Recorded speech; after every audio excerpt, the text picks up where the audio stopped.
The ship floated in the darkness like a sleeping giant. It was bigger than anything had ever seen. The research vessel Eternal Question seemed like a small toy next to it. The ancient ship was black, smooth, and silent. It had been here for a very long time, waiting in the cold emptiness of space. Pressed her face against the window and stared at the massive structure. She was someone who studied alien languages. She was 28 years old, quiet, and often lost in her own thoughts. But right now, her mind was racing with excitement.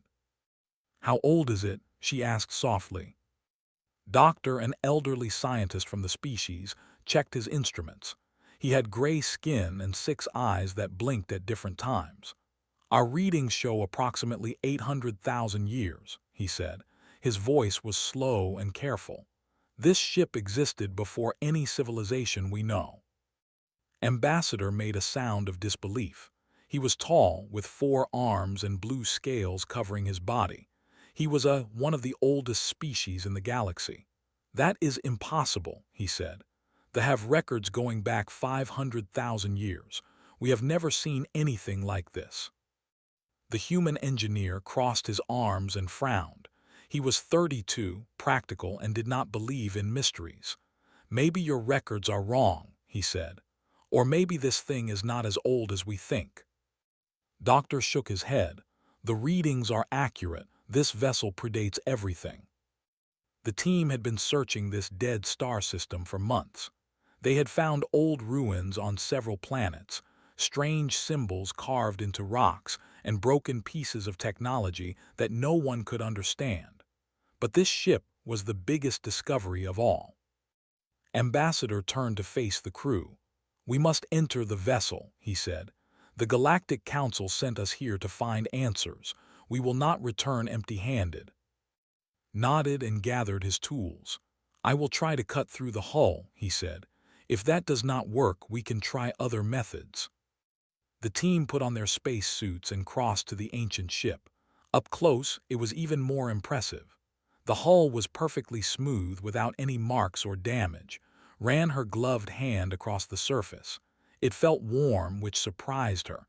Everything in space was cold. "There are patterns here," she said, looking closely. "Very faint, they might be writing." "Focus on the task," Ambassador said. "We need to get inside first." Activated his cutting tool. The blue flame touched the hull and did nothing.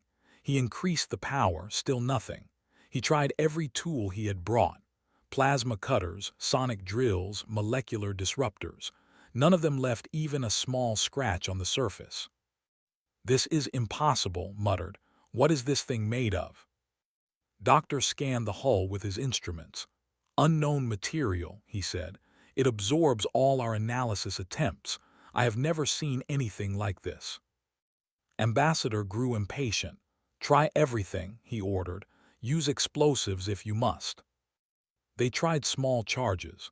The hull absorbed the energy without any reaction. They tried hacking into systems that might exist inside. Nothing responded. They sent signals on every frequency. Silence. Hours passed. The team was tired and frustrated. Continued to study the faint patterns on the hull. They looked like letters, but from no language she had ever seen. Something about them felt familiar, though she could not explain why. "There," said suddenly. He had found a section of the hull that looked slightly different. "This might be an airlock. Help me push." The team gathered around. They pushed and pulled at the section. Slowly, with a soft hiss, it opened. Cold air rushed out from inside the ship. "We are in," Ambassador said with satisfaction. They entered the ancient vessel. The interior was dark, but their lights revealed a hallway stretching far into the distance. The walls were smooth and covered with more of the strange symbols. Everything was clean and perfect, as if someone had just left yesterday. "No dust," Doctor observed. "No decay. How is this possible after 800,000 years?" No one had an answer. They walked deeper into the ship. The silence was heavy and complete. Their footsteps echoed in the empty halls, felt like they were being watched, though she saw no one. Finally, they reached a large circular room. In the center stood a console covered with buttons and screens. It looked like a control center. As they approached, something happened. A soft light appeared on the console. Symbols began to glow. A low humming sound filled the room. "It is activating," Doctor whispered with wonder. Ambassador stepped forward. "Greetings," he said in a clear, loud voice. "We are representatives of the Galactic Council. We come in peace." The light flickered once, then went dark. The humming stopped. The console became silent again. Doctor tried next. He spoke in his native language, then in 3 other languages. Nothing happened. The console remained dark and quiet. "Perhaps it is broken," suggested. Stood at the back of the group, watching. She felt a strange pull toward the console, like something was calling her. Without thinking, she took a step forward. "This is incredible," she muttered under her breath. "I wonder what happened to the people who built this." The moment she spoke, the console exploded with light. Colors danced across the screens. The humming returned, louder than before. Holographic images appeared in the air above the console, showing stars and planets and symbols that moved and changed. Everyone froze in shock. "What did you do?" Ambassador demanded. "I did not do anything," said confused. "I just spoke." His eyes went wide. "The ship responded to her voice," he said slowly. "It did not respond to any of us, only to her." Doctor ran a quick scan of the room. "The human," he said, his 6 eyes blinking rapidly. "The ship activated when the human spoke. It is responding to her species." Ambassador stared at with a mix of suspicion and wonder. Why would an ancient ship, older than any known civilization, respond only to a human voice? Had no answer. She looked at the glowing console, at the dancing lights and strange symbols. She felt something deep inside her chest, a feeling she could not name. It was like coming home to a place she had never been. The console flickered again. A single word appeared on the screen, written in the same strange symbols. Slowly, the symbols shifted and changed, forming letters that could read. "Welcome." "It knows we are here," she whispered, "and it has been waiting for us." The team stood in silence, staring at the ancient technology that had just spoken to them. Outside, the dead stars watched with cold, distant light, and somewhere in the darkness of the old ship, something very old and very patient began to wake. News traveled fast through the galaxy. Within days, everyone knew about the ancient ship that responded only to human voices. Scientists, politicians, and military leaders from dozens of species demanded answers. Some were curious, others were afraid, a few were angry. The Galactic Council sent more ships to the site. Among them came a young human pilot and a communications specialist. They were brought in because the research team needed more humans. Every test had confirmed the same thing. The ancient ship only activated when a human spoke to it. "This makes no sense," Commander said. He was a military officer with sharp eyes and a suspicious nature. "Humans are a young species. You have only traveled among the stars for 300 years. Why would technology this old respond to you?" Shrugged. "I do not know," she said. "Maybe the ship just likes our voices." Commander did not smile. Inside the ship, which they now called Relic 7, continued her work. She spent hours studying the console, speaking to it, trying to understand its language. Every time she spoke, the ship responded. Lights would glow, screens would activate, holographic images would appear in the air. "Hello," said one morning. "Can you understand me?" The console hummed. Symbols appeared on the screen, shifting and changing until they formed words she could read. "I understand." His heart beat faster. "Who built you?" she asked. There was a long pause, then new symbols appeared. "The ONES who came before." "What does that mean?" whispered to herself. Behind her was working on the ship's technology. He had found a room full of machines that looked like engines. They were more advanced than anything he had ever seen. "This power system," he said to who was helping him. "If I am reading these instruments correctly, this ship could destroy a star, maybe even a whole star system." His face went pale. "That is a weapon," she said, "not just a ship." Nodded slowly. "And it only responds to humans. Do you understand what that means? Every species in the galaxy will want to control this, or destroy it." Ambassador had the same thoughts. He called a meeting in the main hall of the Eternal Question. The human crew members sat on one side. The alien representatives sat on the other. The tension in the room was thick. "We must discuss the situation," Ambassador said. "This ship represents technology beyond our imagination. It cannot be controlled by one species alone." "But it only responds to humans," pointed out. "We are not trying to control anything. The ship simply does not work for anyone else." Commander leaned forward. "Perhaps humans are not as young as we thought," he said. "Perhaps your species seeded the galaxy long ago. Perhaps you are the descendants of the builders." Laughed bitterly. "That is ridiculous," he said. "Humans evolved on Earth. We have the fossils. We have the DNA records. We know our history." "Do you?" Commander asked. "Do you really?" The argument went on for hours. No one could agree on anything. Finally stood up and spoke. "Instead of fighting about theories," she said, "let me try to learn more from the ship. It is trying to communicate with us. Maybe it has answers." Ambassador considered this. "Very well," he said. "Continue your work, but we will be watching." Returned to the console with by her side. Together, they worked to decode the ship's language. It was slow and difficult work. The symbols were unlike anything in any known database. But slowly, patterns began to emerge. "Look at this," said one afternoon. She pointed to a series of symbols on the screen. "These look similar to ancient writing from Earth, proto-languages that existed thousands of years ago." Compared the symbols to her database. "You are right," she said with surprise. "There are similarities, but how is that possible? This ship is 800,000 years old." Before could answer, the console activated on its own. A holographic image appeared in the air. It showed a planet covered with blue oceans and green continents. It looked beautiful and peaceful. "That is Earth," whispered, "but it looks different. The continents are in wrong positions." Understood immediately. "The continents drift over time," she said.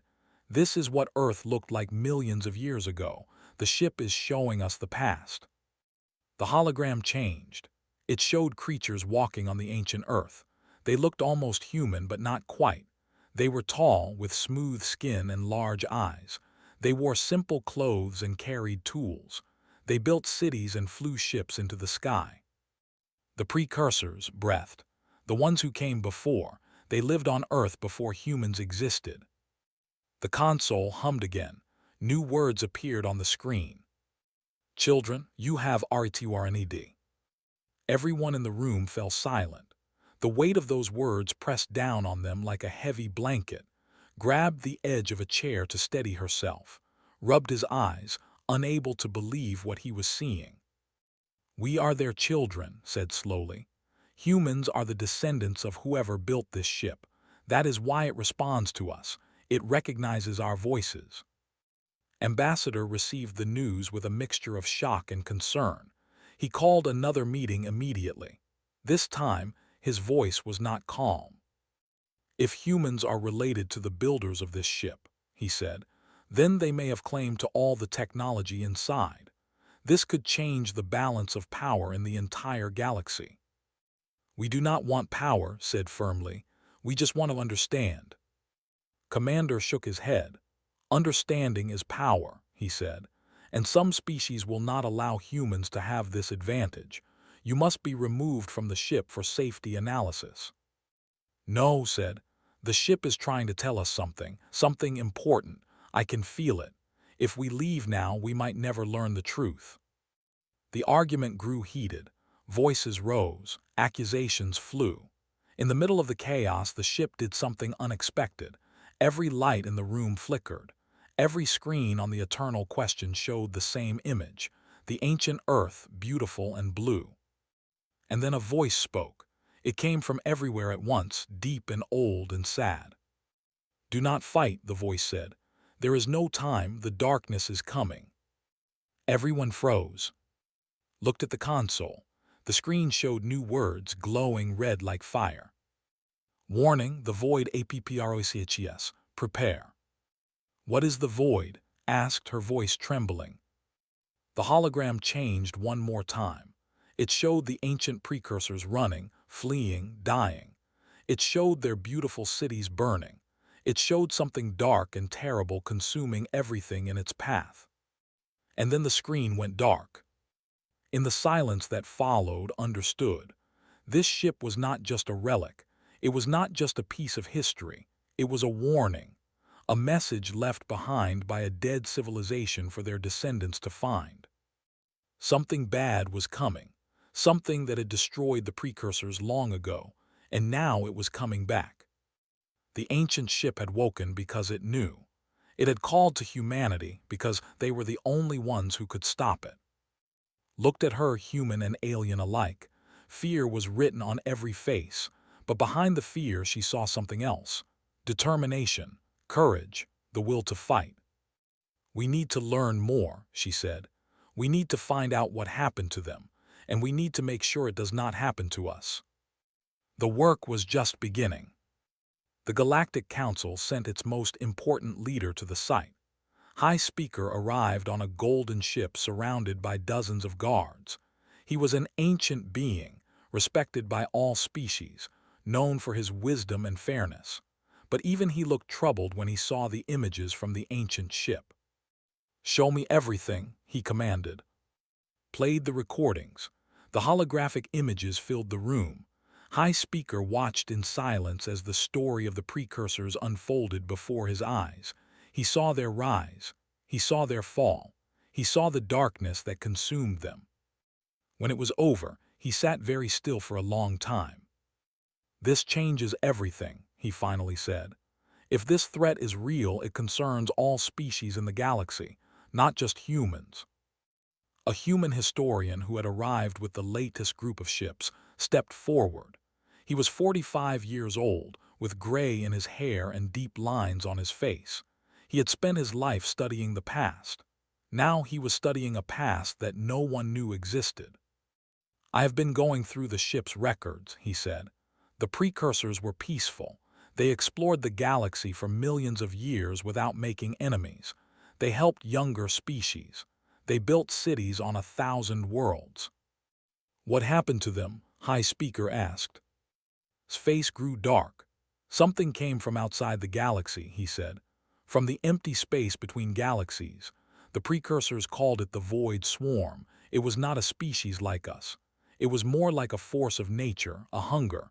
It consumed everything in its path, planets, stars, entire civilizations." Ambassador made a sound of disbelief. "Nothing can destroy stars," he said. "The Void Swarm could," replied. "The records show it clearly. The precursors fought for thousands of years. They developed weapons, defenses, strategies. Nothing worked. The swarm kept coming. In the end, the precursors made a choice. They could not save themselves, so they decided to save their descendants instead." Had been working on the ship's navigation systems. She pulled up a new set of holographic images. Star maps appeared, showing the entire galaxy. Certain points were marked with bright symbols. "They built 12 ships like this one," she explained. "Guardian vessels. They placed them throughout the galaxy and put them to sleep. Each ship was designed to wake when the descendants of the precursors came near, when they heard the right voice." "Our voice," said quietly. "Yes," confirmed. "The precursors did not die completely. They scattered their DNA across many worlds. They knew that life would evolve again. They hoped that one day their children would find the ships and be ready to fight." High Speaker stood and walked to the window. Outside, the ancient ship floated in the darkness. It was massive and powerful, a weapon from a forgotten age. "You are saying that humans are the descendants of these precursors," he said, "and that this threat, this void swarm, is coming back."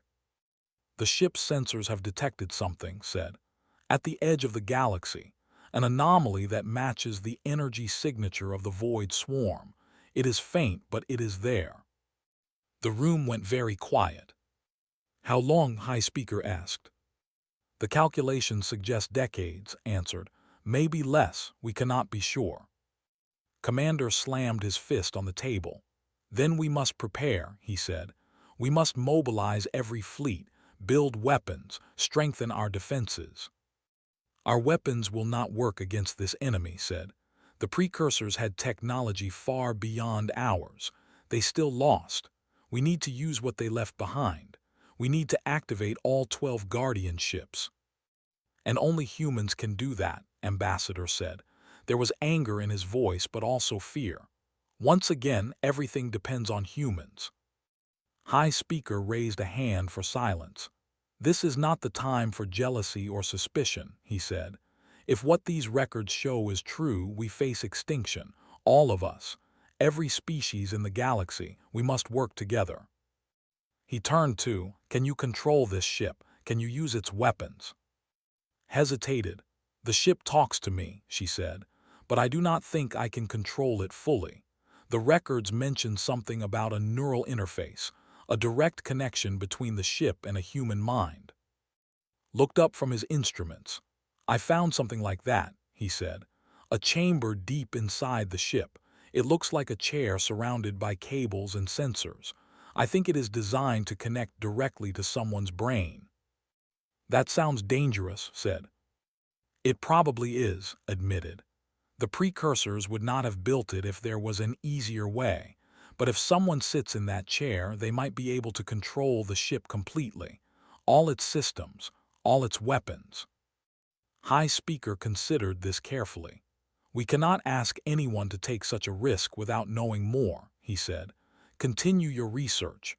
Learn everything you can about this technology, and find the other 11 ships." "We are already working on that," said. "The navigation system shows their locations. They are scattered across the galaxy. Some are in systems we know, others are in unexplored regions." "Send messages," High Speaker ordered. "Tell every human colony about the ships. Someone must reach them and wake them up." For the next several weeks, the team worked without rest. Spent hours talking to the ship's computer, learning more about the precursors and their enemy.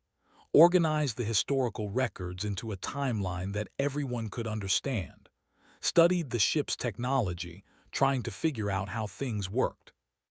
The more they learned, the more worried they became. The void swarm was not just a threat. It was a nightmare. The records showed that it could adapt to any weapon. It could absorb any attack. It moved through space like a cloud of darkness, millions of individual creatures acting as one mind. It did not want resources or territory. It wanted only to consume. "They are coming for life itself," said one night. "That is what they eat, living things, consciousness, souls, if you believe in such things." Shivered. "How do you fight something like that?" "The precursors found a way," replied. "The Guardian ships have a special weapon. It disrupts the connection between the creatures of the swarm. It makes them lose their unity. When they cannot work together, they become confused and weak." "But they still lost," pointed out. "They ran out of time," said. "There were only 12 ships. The swarm was too big, but we have something they did not have. We have the entire galaxy to help us. Dozens of species, thousands of worlds. If we can work together, we might succeed where they failed." High Speaker agreed with this plan. He called for an emergency session of the Galactic Council. Representatives from every major species came to hear the evidence. The recordings from the ancient ship were played. The threat was explained. The response was immediate and overwhelming. Some species panicked. They talked about fleeing to distant corners of the galaxy, hiding until the storm passed. Others refused to believe. They called the recordings fake, a trick by humans to gain power, but most understood the truth. The void swarm was coming. and only together did they have a chance. "We propose a joint command," High Speaker announced. "All fleets will work together. All resources will be shared. The Guardian ships will be operated by humans, but they will fight for all of us." The vote was close, but it passed. For the first time in history, the species of the galaxy truly united, not for trade or politics or territory, but for survival. Back on Relic 7 stood alone in the control room. The holographic displays showed the galaxy, peaceful and bright. Somewhere at the edge, invisible to the eye, the darkness was moving. "We are coming," she whispered to the ship. "We are not ready, but we are coming." The console hummed in response. New words appeared on the screen. "Hope remains. The children of the stars will fight." Smiled sadly. "Yes," she said, "we will fight. That is what we do." The ship glowed with soft light, as if pleased by her answer. And deep in the empty reaches of space, the void swarm stirred. Admiral arrived with a fleet of 30 human warships. She was 52 years old, with short gray hair and calm eyes that had seen many battles. The other species had sent their fleets too. Cruisers, science vessels, and ships from a dozen other civilizations. Together, they formed the largest armada in galactic history. But knew it might not be enough. "Show me the enemy," she said when she came aboard Relic 7. Played the recordings again. The Admiral watched without expression as the void swarm appeared on the screen. Millions of creatures, dark and twisted, moving through space like a living shadow. They consumed planets. They blocked out stars. They left nothing behind. "The advanced scouts have entered our sensor range," said. "About 2,000 vessels. This is not the main fleet. This is just the beginning." Admiral nodded slowly. "Can this ship stop them?" "Maybe," said, "but someone needs to connect directly to the ship's systems, the neural interface. Without it, we can only use basic functions." "Then we need a volunteer." Had already tried. The ship had rejected her. When she sat in the interface chair, she felt the ship reach into her mind. It sensed her fear, her doubt, her uncertainty, and it pushed her away.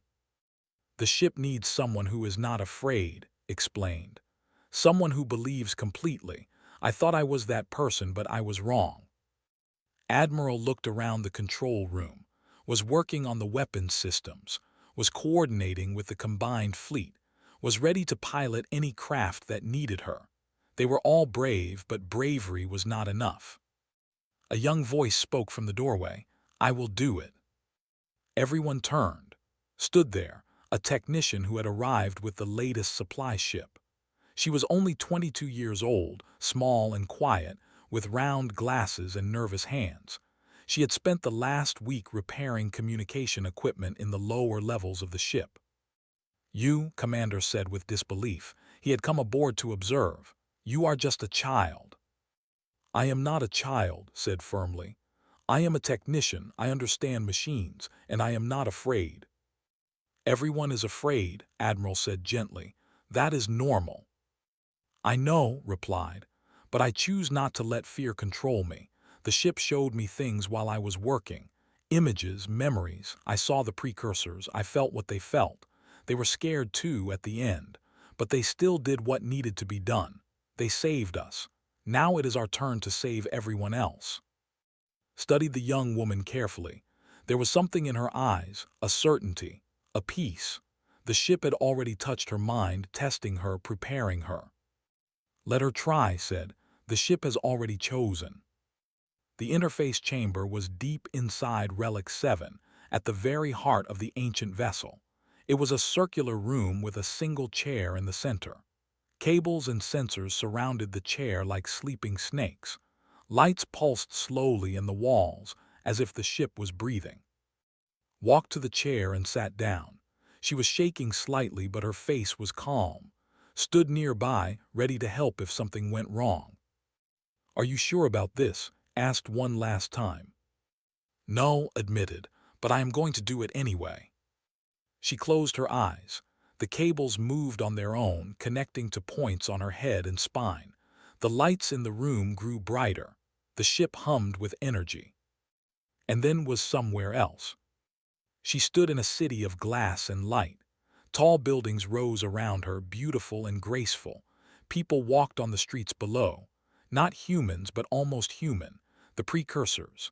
They smiled and laughed and lived their lives without knowing what was coming. The scene changed. Now the sky was dark. The buildings were burning. People ran and screamed. Above them, the void swarm descended like a storm of nightmares. Creatures with too many limbs and no faces.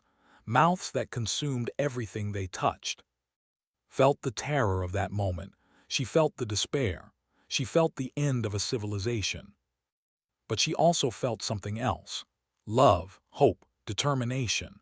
The precursors had known they could not win, but they built the guardian ships anyway. They scattered their children across the galaxy. They believed that someday their descendants would succeed where they had failed. "We remember you," whispered. "We carry your hope." The vision faded. She was back in the chair, tears streaming down her face. But she was not alone anymore. The ship was with her. She could feel its ancient mind, vast and patient, wrapping around her consciousness like a protective blanket.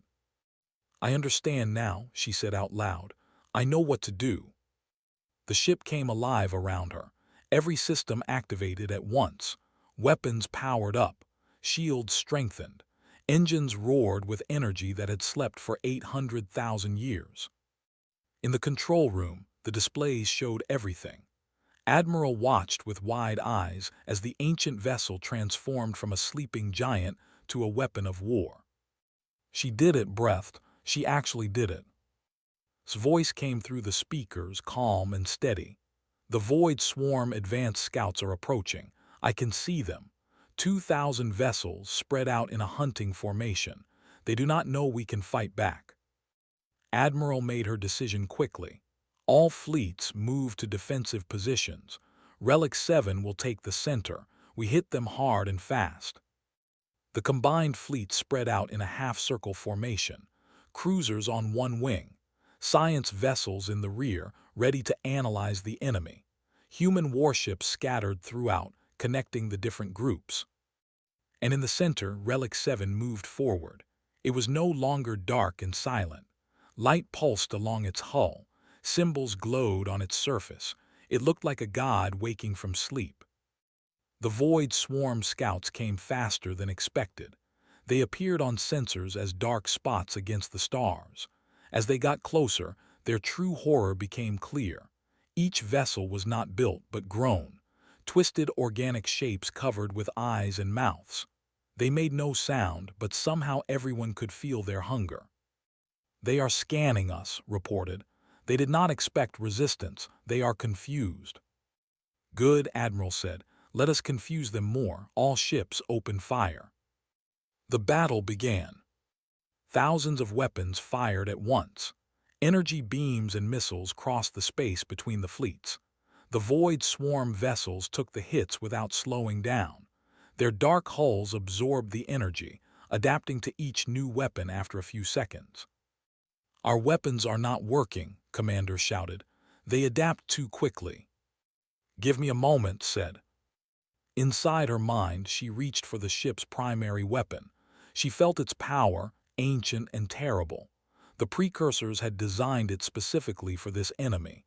It did not destroy the swarm directly. It attacked their connection. The Void Swarm was billions of creatures acting as one mind. Take away that connection, and they became lost. Activated the weapon. A wave of energy rippled out from Relic 7. It was invisible to the eye, but the effect was immediate. The Void Swarm vessels stopped moving. They began to drift, bumping into each other, spinning out of control. "It is working," shouted. "They are losing coordination." "All ships concentrate fire now," Admiral ordered. This time, the weapons did damage. The swarm vessels, no longer adapting in unity, could not protect themselves. Explosions lit up the darkness as one enemy ship after another was destroyed.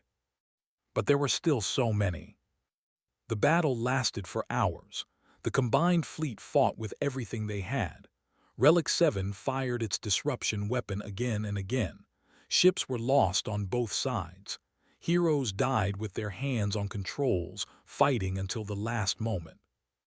When it was over, the Void Swarm scouts were destroyed. But everyone knew this was only the beginning. "The main fleet will be here soon," said. Her voice was tired. The neural link drained her energy with each use. "What I did today I can do again, but one ship is not enough. We need all 12 Guardians." Admiral turned to. "Send the signal," she said. "Broadcast it to every human colony in the galaxy. Tell them to find the ships. Tell them to wake them up." "And tell them to hurry," added. She looked at the stars through the ship's sensors, seeing what no one else could see. The darkness was coming, and it was hungry. "We will be ready," she said, her voice carrying the weight of ancient promises. "We are the children of the stars, and we will not fall." The main fleet of the Void Swarm arrived 3 weeks later. It was bigger than anything the galaxy had ever seen. Millions of vessels, stretched across space like an endless sea of darkness. They blocked out entire star systems. Their presence could be felt even before they could be seen, a cold weight pressing down on every living mind. The combined fleet waited at the edge of known space.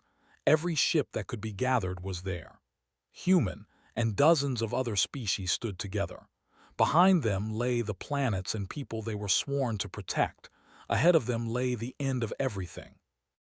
Sat in the interface chair aboard Relic 7. The neural link had changed her. She was thinner now, pale, with dark circles under her eyes. The ship's power flowed through her constantly, keeping her alive but taking something in return. She rarely slept anymore. When she closed her eyes, she saw the memories of the precursors, felt their ancient sorrow. "How are you feeling?" asked. She had not left side since the first battle. "Strange," admitted. "I can feel the other Guardian ships now, across the galaxy. Some are awake, some are still sleeping." The broadcast had worked. On distant worlds, humans had heard the call and answered. A mining colony on the outer rim had found their Guardian ship buried under a moon. A research station had discovered one floating in an asteroid field. One by one, the ancient vessels were waking up. But not all of them, not yet. 7 ships are active, reported. We need all 12 for maximum power. "We might not have time to wait," Admiral said. She was looking at the sensor display, watching the Void Swarm approach. "They will be in attack range within hours." High Speaker stood on the bridge of his own vessel, connected by video to the other commanders. His ancient face was calm, but his eyes showed the weight of responsibility. "We fight with what we have," he said. "Today we fight for survival. Win or lose, the galaxy will remember this day." The Void Swarm did not wait. As soon as they came within range, they attacked. The front wave crashed against the combined fleet like a tsunami hitting the shore. Ships exploded. Shields failed. Crews died in the cold darkness of space. Activated the disruption weapon immediately. The wave of energy spread out, touching every swarm vessel in range. They faltered just like before, but this time there were more of them, many more. The disruption slowed them but did not stop them. "They are adapting," shouted. "The main fleet is stronger than the scouts. My weapon alone is not enough." "Then we need the network," said. He was monitoring the Guardian ships from his station. "If all the ships work together, the disruption effect multiplies. That was how the precursors designed it." "But we only have 7, pointed out. 7 is better than 1, connect them." Reached out through the neural link.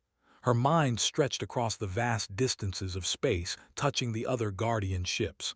She felt the humans connected to each one. A scared teenager on one ship, an elderly woman on another, a soldier, a scientist, a farmer, ordinary people who had answered an extraordinary call. "Can you hear me?" asked through the connection. "We hear you," they answered as one. "Then fight with me."